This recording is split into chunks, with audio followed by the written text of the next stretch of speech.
நம்ம தோட்டத்துக்கு போகிற ரோடுங்க இது. இந்த ரோட்டோட 2 சைடுமே வந்து ஃபுல்லாக வேப்ப மரங்களாக இருக்கும். பார்க்கறக்கே வந்து ரொம்ப அழகாக இருக்குங்க. இப்போ இப்போ என்ன அது ஒரு இதுங்கன்னா, ஒரு 10 மணிக்கு நம்ம இந்த ரோட்டில் போனால் தெரியாதுங்க. ஒரு காலையில் ஒரு 7 மணிக்கெல்லாம் போனோம்னா, இந்த வேப்ப மரம் பூரா இப்போ பூவெடுத்துருக்குதுங்க பூரா.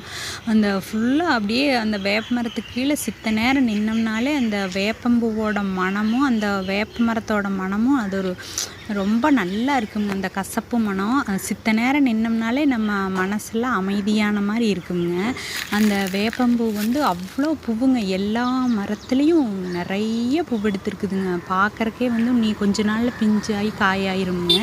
இப்போ வந்து எல்லா வேப்ப மரங்களையும் பார்க்குறக்கே பூக்களோட அப்படியே அந்த கசப்பு மணத்தோட வேப்ப மரத்துக்கடியிலையும் இன்னும் கொஞ்சம் நிற்கலாம் அப்படிங்கிற மாதிரி இருக்குதுங்க. அவ்வளோ நல்லா இருக்குங்க. இந்த வேப்ப மரமும் அந்த பூக்களோட மணமும் நம்மளுக்கு அந்த கீழே நின்னாலே இன்னும் கொஞ்சம் நேரம் நிற்கலாம்னு